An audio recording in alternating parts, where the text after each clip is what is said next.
Hello, everyone. Welcome to Rash's World to this episode. And we have a very special guest today, Rebeccah Silence. How are you doing? I am so well. Thank you for having me, and hello, everyone. Thanks so much. One thing I like to do with everyone here, with all my guests, is to briefly introduce themselves. And I'm really curious to see how you're going to introduce yourself and what you're going to focus on. So, what would you All say? right. Anything. Nothing is off limits. So, how would you describe yourself? Yeah, I am Rebecca Silence, and I am the space where all healing is possible for people. I'm an emotional healing and relationship coach, author of Coming Back to Life, and a media personality. I was blessed to be named in 2022 the world's top emotional health coach. And, not only am I a space where all healing is possible, I believe it's possible for all of us. That doesn't mean it's promised. But it is possible if we'll commit and if we'll be brave enough to exit survival and step into truly living. I love it. Yeah, wonderful. And your book is Coming Back to Life, a roadmap to healing from pain to create the life you want. And you also have a course, an emotional survival kit course Yeah, as well. So, yeah, yeah, as you're saying, the word healing is there, but there's also pain. And the two go together somehow, hand in hand. And there's a lot of things I want to dive into that you mentioned yeah. in your book, but it's a true story and it's trauma recovery. So, what would you say? What are some things that you want to share with us from your experience? And by the way, I love the term roadmap because it's also guiding us towards it, but it's also based in on various forms on personal experience. So, Yeah. what would you like to talk about here? Sure. So the purpose of so much of my story being included in both Coming Back to Life, the book, and in my emotional survival kit course is to help people connect to their story. We've all got patterns, and I've not ever met anyone fully immune to trauma, right? And I think we get in trouble when we compare and contrast, but the bottom line is we've all been heartbroken. We've all been frozen in fear and had an experience of becoming who we thought we needed to be to survive. And that doesn't have to be how we live. I think a great indication that healing is possible for you and maybe even needed for you is if anything hurts. If you feel like you're in any type of a stress response or anything just feels heavy and painful, there's an opportunity for healing. And that's not the same for everyone. So I talk about a roadmap to healing because I want you to have your own roadmap. I'm not the coach that says, I have the way.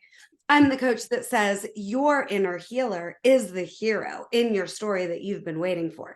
You are the one you've been waiting for. And let's unlock a path to following your yes and to stepping into life as the fully expressed adult, not the unhealed, wounded inner child in reactivity and in survival, right? And then the last thing I'll say here is that when we own and accept that we've been living in survival unnecessarily, that does not mean it's time to beat yourself up more.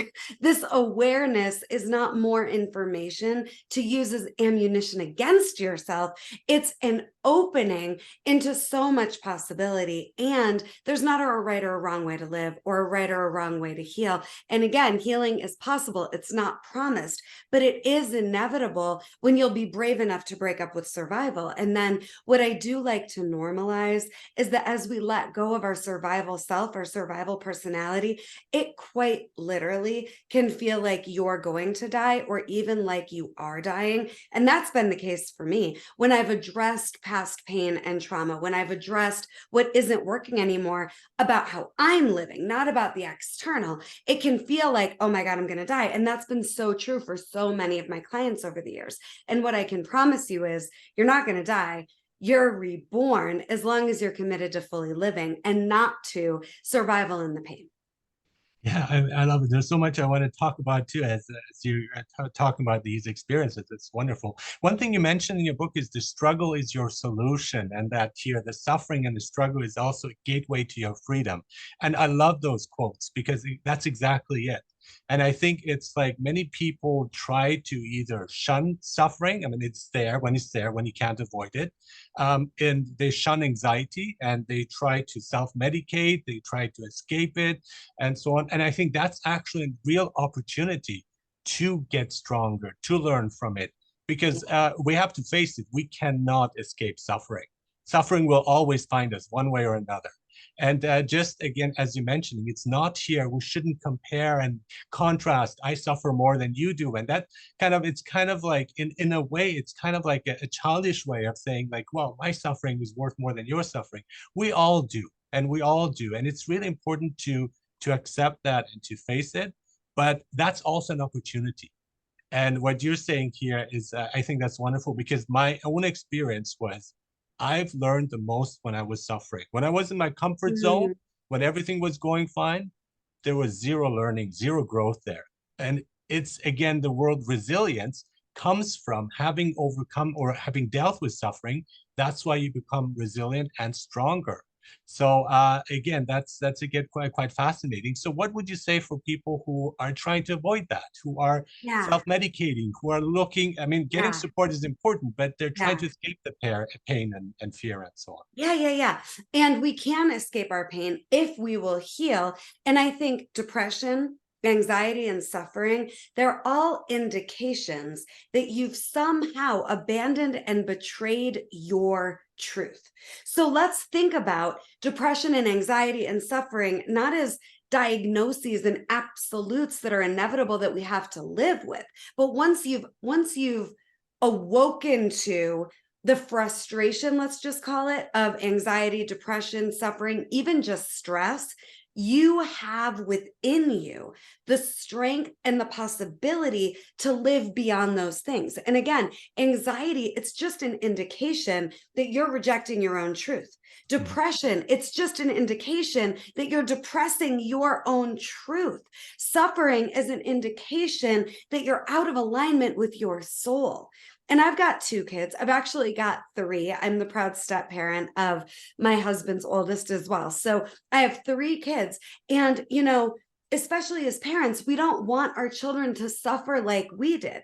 But we don't benefit our children by telling them, oh, don't suffer. You don't have to suffer. We benefit our children by modeling, transmuting, and expanding beyond suffering. So I don't want us to think that as adults, suffering is inevitable, but there is this, existential crisis, this existential opportunity to become who we always were and who we wanted to be, and to escape the shackles of telling ourselves who we should be in the name of love, who we should be in the name of validating and honoring our family of origin or how we've been living.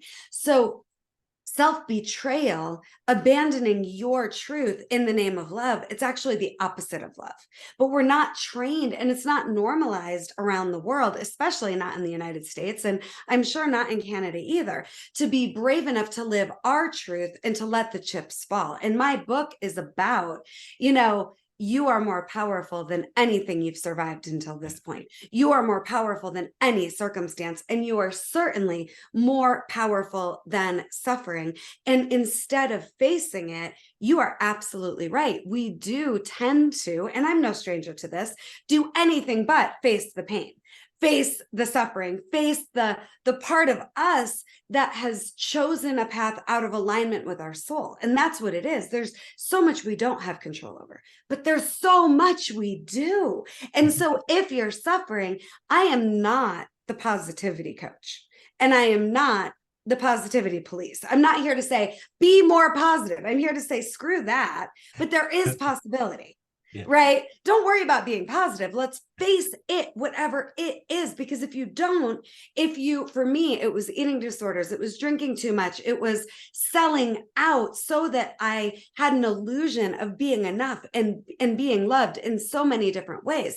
And none of that healed me or had me anything but in a self-destructive, slow spiritual death cycle, right? So letting your life be yours and mastering your emotions so that your life can be yours, it's a possibility and it's available to you.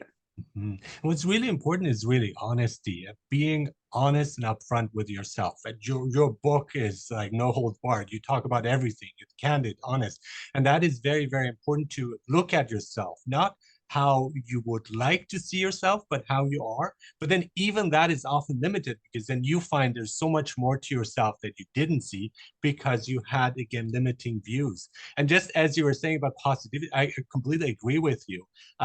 Yeah, forget about positivity. People are obsessed with it or with happiness.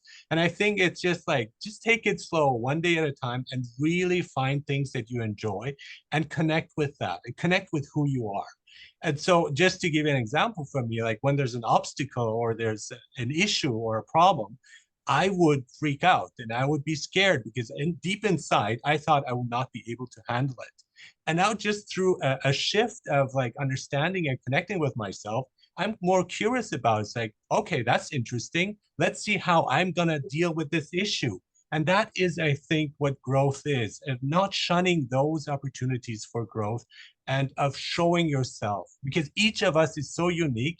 And the way I would handle a situation is completely different from anyone else. And I shouldn't follow what everyone else is doing because how would I deal with this situation? Absolutely. What would work for you? And, I am no stranger to trauma, as we've alluded to here. But if you don't know me yet, and if you haven't read the book yet, I mean, we're talking severe childhood sexual abuse and trauma. We're talking eating disorders for years, and me being suicidal starting in my teenage years over and over again, to the point where I was on antidepressants. I was almost hospitalized.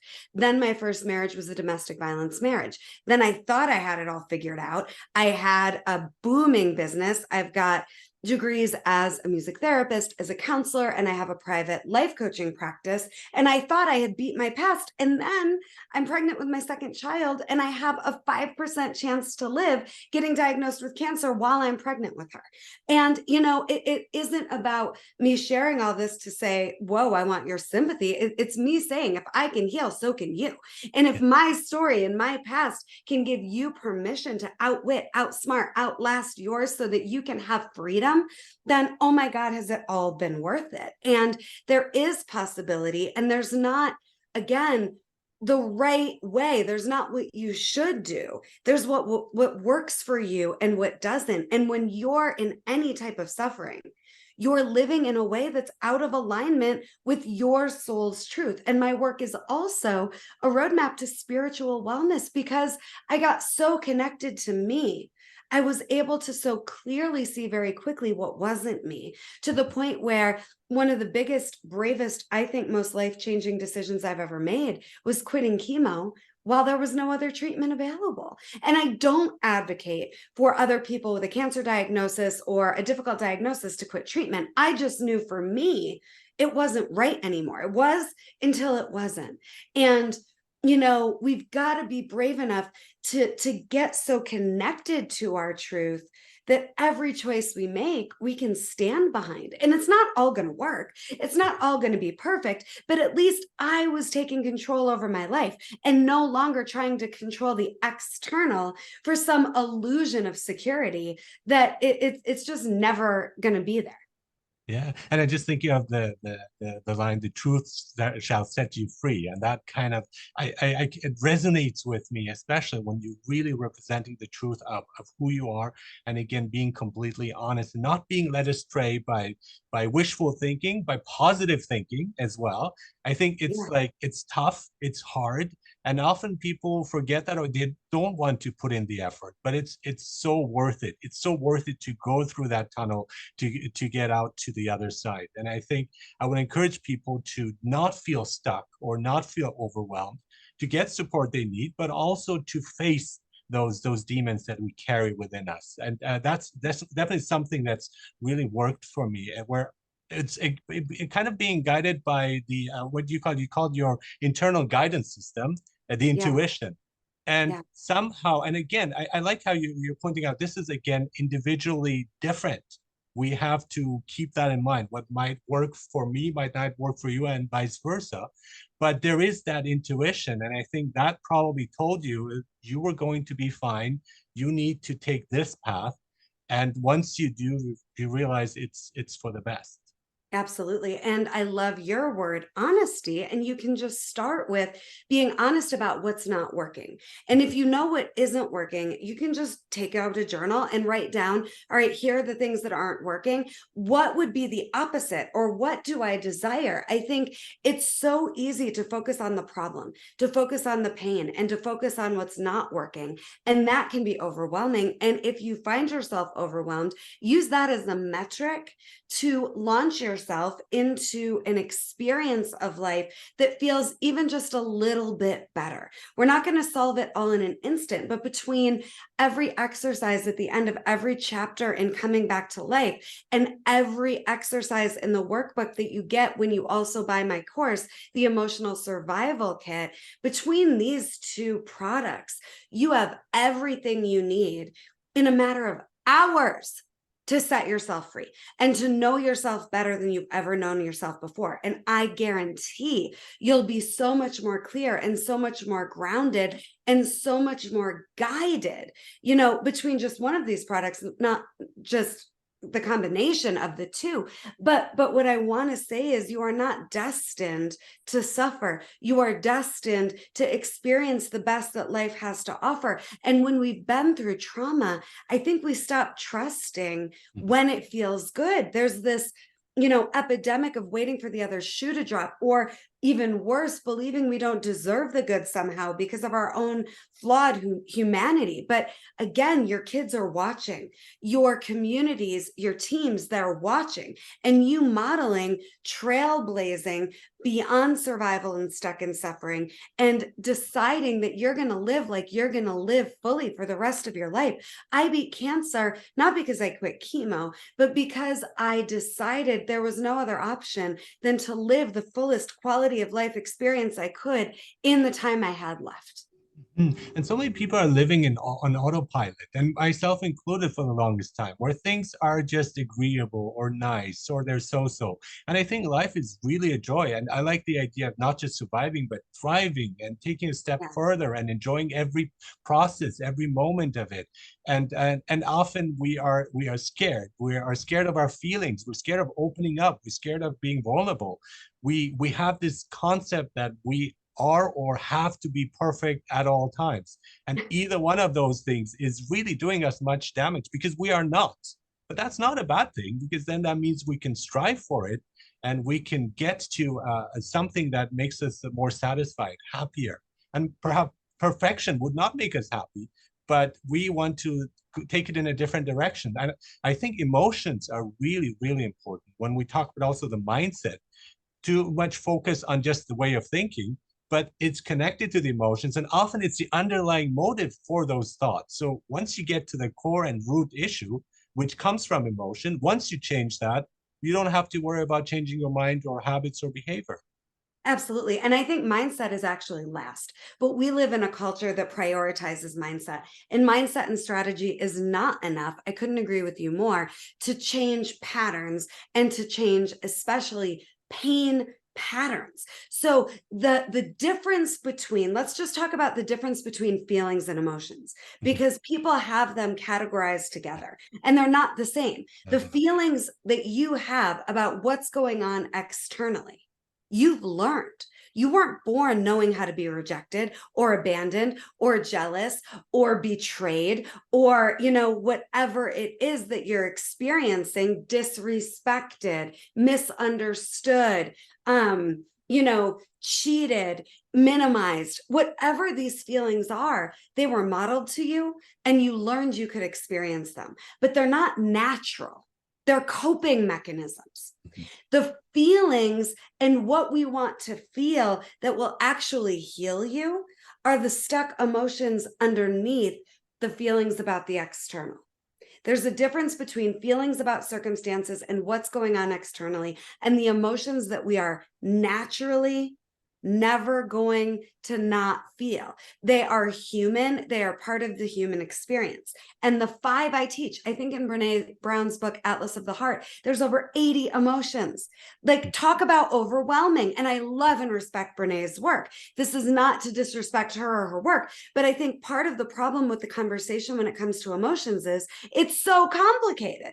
So I've done my best with the practice of emotional healing to make it simple. That doesn't mean it's easy, but what if there are only 5 emotions for all of you listening that actually matter, that we need to get to so we can feel to heal, so we can release them, and then the external is different. So here's what those 5 emotions are: anger, grief, fear, joy, and excitement. Anger, fear, grief, joy, and excitement. And in chapter 2 of the book, and throughout the entire emotional survival kit course, I teach so much about how to know which emotion you're really up against. And these emotions, they surface because we don't have a healthy relationship with them yet. It's not that life's happening to you or for you. It's just life being life. And when we have stuck emotions, life gives us a lot of opportunity to have a healthier relationship with these emotions. And I could say so much about this, but what I'll leave us with here is when we were babies, we weren't threatened by anger, fear, grief, joy, or excitement. We ate when we needed to eat. We felt what we needed to feel. We weren't questioning ourselves. It wasn't a threat. In the human experience, we have emotional weather, and it doesn't have to mean less of a life because I have emotional healing work to do in a moment. The emotional healing work is the gateway to more life and to thriving, as you talked about earlier. And when it surfaces and we shut it down and stuff it down, that's emotional cancer that we're inviting to stay in our system, and our cells become toxic with these stuck emotions, and we focus on our feelings about what's happening instead of, wait, what's the emotion underneath it, that if I would just be brave enough to feel it and release it, I would have so much clarity. So that, in a nutshell, is the practice of emotional healing. And it's not easy, but it is simple. Yeah, I love that. The difference again between easy and simple, and I completely agree with you. It's actually very, very simple, but it will take a lot of effort. But I think it's like also, instead of searching for positivity, I think what we need to do often is reducing negativity. So when we see things like in a dark space, it's because we're wearing shades. We're wearing sunglasses and everything looks dark around here. But once you remove that and really see things how they are, like, life is a miracle. Our existence is a miracle. Our again, love is so overwhelming and so beautiful. Nature and just looking around, this moment, everything is so wonderful. But it's just because we're wearing those dark shades and we're feeling this pressure on ourselves, which is often comes again from trauma. But we have a way of overcoming and realizing that it's not us, it's not who we really are, but it's something that we can shed. And like a heavy backpack with rocks, just you can take it off. It's gonna Yeah. take effort to do that, but once you do, you feel lighter, and then you will go towards positivity naturally. You don't even have to push yourself. That's where you would end up. And I think that is really our goal in life: to be positive, to search the light, to be happy, to enjoy every single moment we have. Yeah, well, and I think ultimately getting to the point where you remember you have free will and agency and you're free to choose, Yeah. right? Like, we're not little kids anymore, going to get in trouble if we rebel against the expectations of our parents. And you deserve to surround yourself with a support system that wants you to win, that speaks to your greatness and who you really are, not who you became to survive. And I think part of the problem is we're very comfortable with the sunglasses on. And Yes. one of the tools in my emotional survival kit is sunglasses, because I want us to understand we're comfortable in the dark. Mhm. We know we can survive what we've survived. I remember in my second marriage here, when I was first with my husband, being so confronted the first night I spent with him, I didn't know what to do with an equal. I was really good at being a victim to abusive men, and I knew how to do that. And there was power there. And I just want to say the darkness is real, but so is the light. But in most cases, we trust the dark more than the light, and we're comfortable there. And I hope I'm making this really gross for all of you, right? Because it's not a way to live.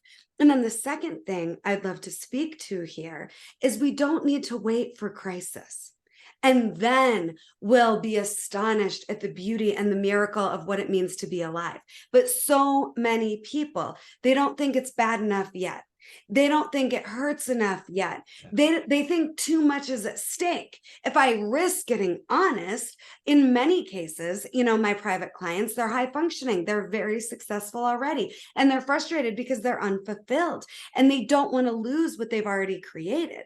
But whatever it is in Pandora's box, we don't need to wait for a crisis. We don't need to let things get worse and then we'll go there. Or worse, we don't need to die not having addressed all these things. That all we need to do is turn on the light. Things look different in the light than they do in the dark. And whatever's in there, I promise you, your triggers, they're already running your life. What's in Pandora's box that you haven't dealt with, it's already running and maybe even ruining your life, even with the successes that you're afraid to lose.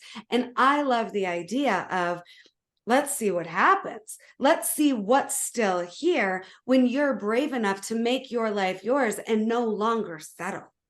Yeah, I'm thinking of the analogy of the sunglasses again. The thing is also that makes it complicated is because everybody else is wearing sunglasses too. So we Right. just It's so feel like we normal. connect with it. We see it as normal. But that's again where authenticity comes into play and where you stand out and you say, I don't feel comfortable being in the dark. I don't feel comfortable with these shades on. I'm gonna take them off. And I don't really care what others will think of me or say about me. And often we're wrong. It's distorted. The mirror we have in front of us is often distorted. It's actually not seeing things clearly. And once we do that, that is liberating. That is freeing. And we can serve as a model for others. And then it spreads and the light spreads and clarity and truth and so on. But it's us, it's again our responsibility to take that first step, whatever that is.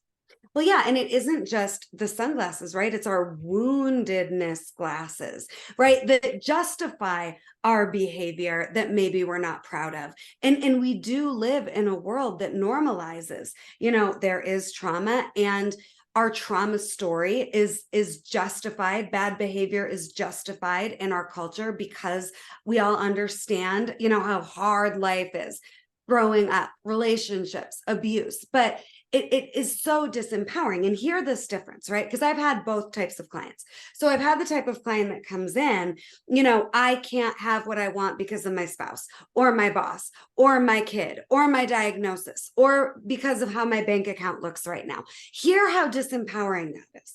And then there's the type of client that they take that story and they recognize, wait a minute, this is what's real now, but that's not what has to still be real in a month, 3 months, 6 months, a year, a decade. I'm an active participant. I was doing my best, but it doesn't mean I'm not an active participant in engaging with what keeps me disempowered, right? So there's another type of client that says, listen, here's my situation, and I get that I must have a part in it. And it doesn't mean it's your fault, but it is your work to transform the experience of life you're having.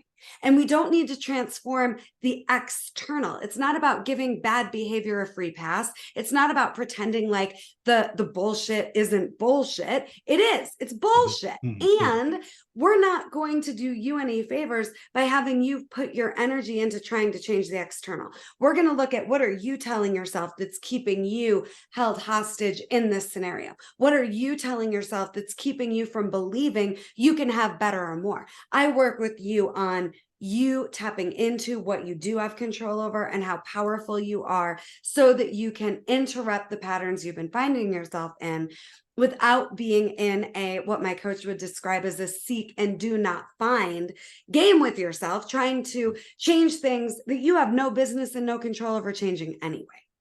One of the things I want to look at too is the faith and faith in oneself and higher powers, whatever you want to call it, whatever works for that person. But that is hugely important. But I think like in a world, and I appreciate and love science, and I think it's very helpful and useful. But there's also another aspect that science cannot touch upon, and that's faith. And so when we see the placebo effect, where people get better without, they think they're taking medication, but they're not, and they just get better because of their faith in their own healing. And I think that's something we need to tap into more, and just kind of trusting things. ourselves, the universe, where we are. And there's a lot of mistrust, though, and there's a lot of skepticism and so on. So what would you say, how can we increase that? It's hard. It's a very hard thing to do in many Yeah. cases, but it's Yeah. also, it can happen overnight and it can be simple again. So Right. it's Right. very odd. Yeah. Right. And this is a whole lesson in the emotional survival kit, just so everyone's aware, on faith. But I don't think we can have a conversation with faith without also talking about commitment. Because think about the person that's getting better from the placebo effect. They're committed to healing. So before we're looking at faith, let's talk about, are you committed to healing or are you committed to your pain? Because you can't be in both places at the same time, right? So from a faith perspective, if we're approaching faith with a commitment to healing, and here's my personal definition, I have faith that life's going to get better because I am committed to getting better and better and better and being my best and doing my best and making the best of every moment, not just the ones that are my preference, not just when life is going my way, but I am certain and I am committed to and confident that life's going to keep getting better and my experience of life will keep getting better because I am committed to healing into my life and to my best. And then from there, I let it be enough. Now, let's also talk about faith from the perspective of informed and blind faith, right? So, I don't think we're asking people to just have blind faith, like cross your fingers, leap and the net will appear. That's one approach. But I think what's way more supportive, for lack of a better word, is to recognize, and it's so cliche, but it's so worth saying, you've never not survived what you thought might kill you. Right. So let's just acknowledge that you're so much more powerful and capable than you realize. Let's just acknowledge that. I mean, I remember being a single mom with a 2-year-old getting out of this domestic violence marriage, going bankrupt, not trusting one bit that I was going to be able to pull this off or figure this out. Not one part of me believed I could, but I had faith that if I committed to figuring it out and finding a way, that I would, but I wasn't BSing myself about the very real situation I found myself in, right? So you can remember, you can go back to your education, your life experience that you've already had, and you can see, wait a minute, how much have I already survived? How much have I already come through that I didn't believe I could? What have I already accomplished? This is a great assignment I give my clients. And it's a big one, but make a list of 50 home runs. What are 50 things you've accomplished? And if you can't find any, you're just committed to seeing yourself as incapable. You have accomplished so much. And I don't care how small it feels, right? You've gotten up. You've not stayed down. If you're on this podcast with us, you've accomplished some things. But how much are you giving yourself that credit? Not in an arrogant way, but in a way of remembering who you really are, not who you're afraid you are, right? And not adapting down because everybody around you is too, and it's normal and it's comfortable, but letting yourself reach for a vibration that is beyond what you know, and maybe even beyond what your circle is living. It's okay. You're here to blaze your trail. That path doesn't exist yet. And you can have faith that if you just let yourself one step at a time, one baby step at a time, right, make the next correct decision for you, inevitably you're going to end up somewhere that you can feel proud of, and you can be proud of, not getting too far ahead of yourself. I teach in the emotional survival kit, one of the tools is also a flashlight, because I just want people focusing their inner light on the next right step for them. Don't think you've got to change everything all at once. Don't think you have to overwhelm yourself by knowing exactly, what the next 20 steps or 200 steps are going to be. Just find one at a time that's right for you. And every choice you make, it's a yes or it's a no. And if it's a yes, trust it. Nothing bad's going to happen when you follow your yes. I love to say this too. Authenticity never threatened anything. It just shows you what's real. Inauthenticity, that's you killing off your own spirit. And you can be educated in your pursuit of faith. that it will be worth it, and that you're enough, and that life can get better because you're committed to getting better. Yes, and when you tell yourself, "I can't go on, I'm stuck, I can't do it," but there's a voice that says, yes, you can deal with this." And I think that is really to listen to that voice, and it's a tiny voice inside. But there's one thing that always like pushes us, and we do want to survive, we do want to get better, and just paying attention to that. And just as you talk about blind faith, I'm thinking back of like university years where I had a friend of mine who said that she would not study and pray that she gets a good grade. I was like, why not combine the two? Why do Right. your studying and pray? And that's like win-win situation. Either way, you're gonna Yes. succeed. And I think that's important too. It's not just like, yeah, things will take care of itself. No, you have to do your part too. And I think that is hugely important. Free will, as you mentioned, it's really important that Right. we do the work and the Right. rest will fall into place. Absolutely. And when you're suffering, here's what you can know. You've age regressed in that moment. You're not the adult in any moment that you're stressed or suffering. You have age regressed to an age where you felt like you couldn't handle the moment in front of you. And we fight with ghosts, with different characters in different costumes and different scenarios. But it's the dynamics that are hurting you. And it's the dynamics that inside of you, you have the power to transform. And I just want everyone to hear that, because we're not inviting you to go practice blind faith or to, make the best of bad situations. You have the opportunity to heal up these ages that you got stuck in and to release the emotions that got stuck. And that's how you become free. And that's how you don't need life to be different than it is. And I talk about in the book, that's my definition of a miracle, when nothing needs to be different, because you're in an experience of not just gratitude, but literally loving and blessing and appreciating the moment you're in exactly as it is. And that is possible. And again, it doesn't excuse bad behavior. It doesn't give those abusers a free pass, but it does let them win when you won't let yourself get to the place where you're emotionally clear and free, even with whatever it is that happened. Mhm. And you get to win. I don't I want them to win. I want your past to win. I want you to win. Mhm, mhm. But again, connecting with that and trusting it, be led by that, I think that is hugely important. And then when I look at the title of your book, I find it kind of interesting that you can actually, depending on what you stress on, it changes the meaning slightly. And I just want to see your input about that. So a roadmap to healing from pain, and that's fine. To create the life you want, to create the life you want, to create the life you want, or to create the life you want. Now, which of these would you say is the case, or is it all of them? And Oh my what are your thoughts goodness. about No one has asked me this yet, and I love it. So I think it's whatever empowers you the most. But here's what I know for sure. You always have the ability to create moment to moment, the experience of life you're having. You don't necessarily always have the ability to create changing external details. Like I couldn't change that I had basically a terminal cancer diagnosis. They gave me a 5% chance to live. I couldn't change that, but I could change whether or not I was living to live or living to die, whether or not I was going to connect to my power and ability to create whatever I wanted with the life I had left. So you're never not able to create.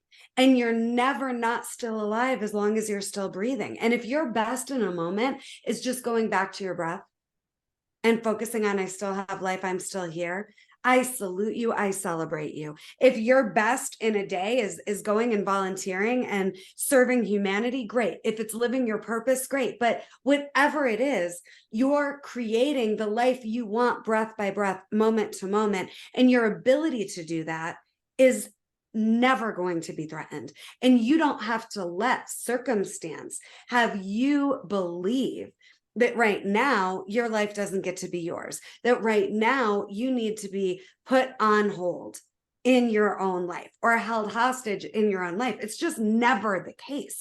Now, if you're in a place where you don't even know if you want to keep living, My heart goes out to you because I have been there. But just consider, it might not be that you don't want to live. It might be that you don't believe you have the power to create a life beyond the pain. And I am here to say, if I can do it, so can you. Every one of us can. And it's about reaching out and connecting. And so for some of you, the best thing you could do is create some type of support for yourself. And maybe it's this podcast, maybe it's my book, maybe it's my course, maybe it's all of it, but find something, some way to support yourself and to see there's possibility beyond what you've realized for yourself.